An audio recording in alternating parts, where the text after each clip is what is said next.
Hello friends, आज गुरुवार और हम गीता का अभ्यास करेंगे आगे।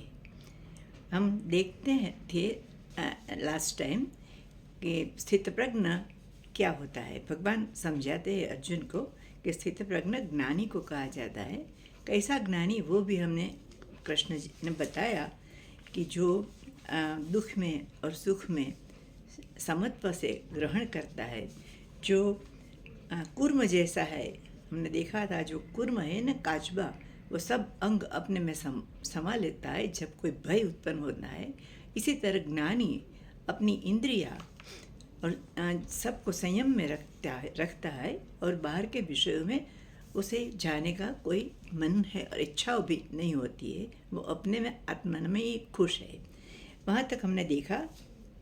देन भगवान कहते हैं, बहुत महत्व की बात करते हैं भगवान। इस तरह क्या बात करते हैं, कहते हैं यततो यापि कौन्तेय पुरुषस्य विपश्चितः इंद्रियाणि प्रमाथीनि हरन्ति प्रसभं मनः। क्या कहते हैं अर्जुन को, और अर्जुन द्वारा हम सबको भी वो भूलना नहीं है। वे कहते हैं कि क्या होता है कभी कभी कि इंद्रियों जो है वो ऐसे स्वभाव की है, अत्यंत बलवान है और बुद्धिमान और विद्वान पुरुष है, ज्ञानी पुरुष है। उसका भाई मन ये बलपूर्वक अपनी तरफ खींच लेने में समर्थ है। सो ज्ञानी को भी सावधान रहना चाहिए। ऐसा कुछ भगवान कहना चाहते हैं। इस श्लोक में हम विस्तार से देखेंगे। दूसरे श्लोक भी साथ में ले लेते हैं, वो इसके संबंधित है। वो क्या कहते हैं, तानि सर्वाणि संयम्य युक्त आसीत मत्परः वशे हि यस्य इंद्रियाणि तस्य प्रज्ञा प्रतिष्ठिता। क्या कहते हैं, तानि सर्वाणि संयम्य युक्त आसीत मत्परः। जो संपूर्ण इंद्रियों है उसमें वश में करके जो जिसका चित्त समाहित हुआ है, अंदर स्थित हुआ है अपने आत्मा में, वो मेरे परायण होकर, मेरे आश्रित होकर जो इंद्रियों को अपने वश में कर लेता है, उसके वो उसको कहीं बाहर जाने देने में वो बिल्कुल समर्थ, न जाने देने में बिल्कुल समर्थ है। इसकी बुद्धि स्थिर कहलाती है। वे दो श्लोक आज हम लेते हैं। भगवान क्या कहते हैं वो हमें समझना चाहिए। क्या कहते हैं वो कि इंद्रियों जो है वो अब रिपोर्टर है। बाहर का सब जो इन्फॉर्मेशन है, वो माहिती है, वो सब हमको देता है कि क्या चल रहा है, किस प्रांत में, किस शहर में, किस देश में अब क्या परिस्थिति है, कैसा डेवलपमेंट हो रहा है, क्या मुश्किलियाँ आ रही है। ये सब इंद्रियां हमें कहती है। सो हमें वो जानकारी देती है, नॉलेजेबल रखते हैं। तो इंद्रियों अपने आप तो खराब नहीं होती, लेकिन और इंद्रियों के कारण ही विज्ञान का विकास हुआ है। बिकॉज अनेक जानकारियों को हम इकट्ठा करते हैं और इसमें से कुछ हम इन्वेंशन करते हैं, कैसे मंगल तक जा सकते हैं। ये सब ये 5 इंद्रियों जो हमने देखी अर्लियर, वो जो प्रत्यक्ष प्रमाण है, अनुमान है, 2 स्टेप एजम्पशंस है, अनुपलब्धि है, वो उपमान है, वो सब प्रमाण है 5। उसको यूज़ करके हम सारी जानकारी ले सकते हैं, लेकिन आत्मा के बारे में हम जान नहीं सकते। उनके बारे में वो हमने देखा है। तो यहाँ क्या कहते हैं कि इंद्रिया तो अच्छी है, अपने आप खराब नहीं है।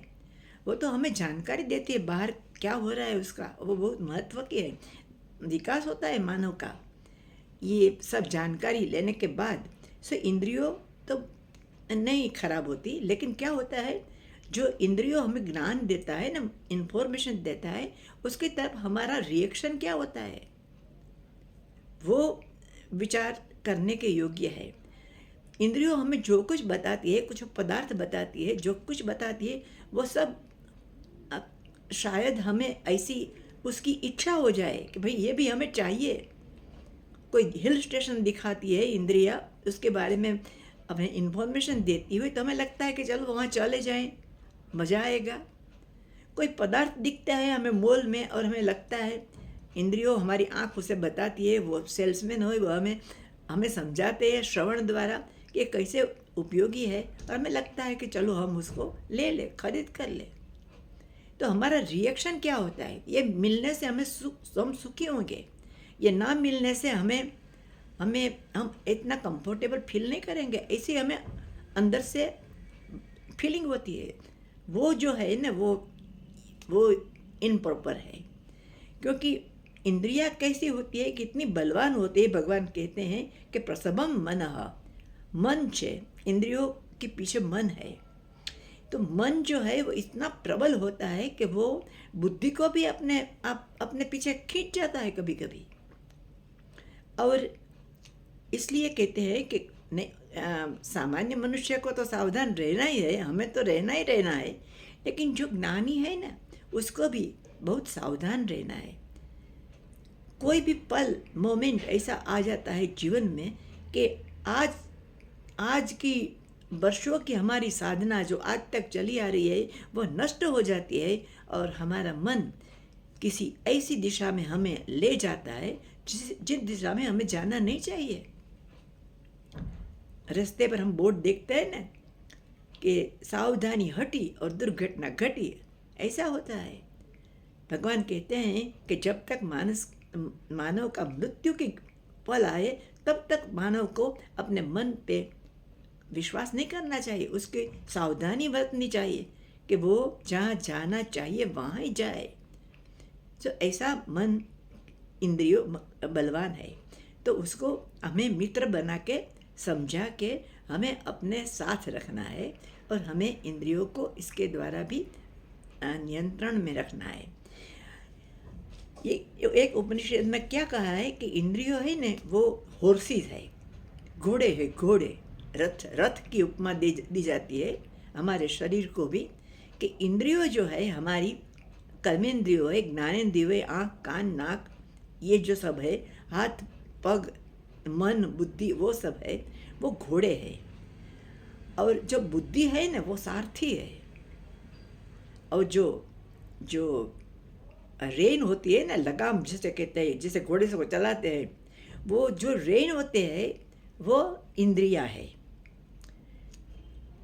वो इंद्रिया घोड़े है, वो लगाम होती है, वो मन होता है।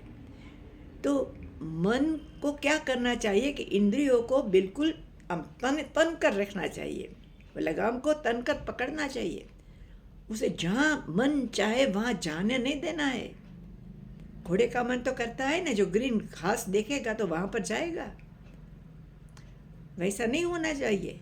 वो हमारे मन के काबू में होता है। बुद्धि कहती है मन को कि ध्यान रखो, ये घोड़े इधर उधर न चले जाए। बट क्या होता है, परंतु कि मन इतना बलवान होता है कि बुद्धि को भी अपने साथ खींच लेता है, और बुद्धि भी नहीं चलती मनुष्य की, और वो गलत दिशा में चला जाता है। ऐसे भगवान कहते हैं कि वो तो प्रमाद ही नहीं है, बहुत बलवान है।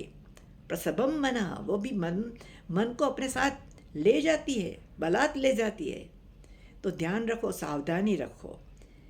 और क्या कहते हैं, विवेक चूड़ामणि में एक श्लोक आता है, उसमें कहा गया है कि मनुष्य को जो इंद्रियां दी है वो बहुत ही बलवान है।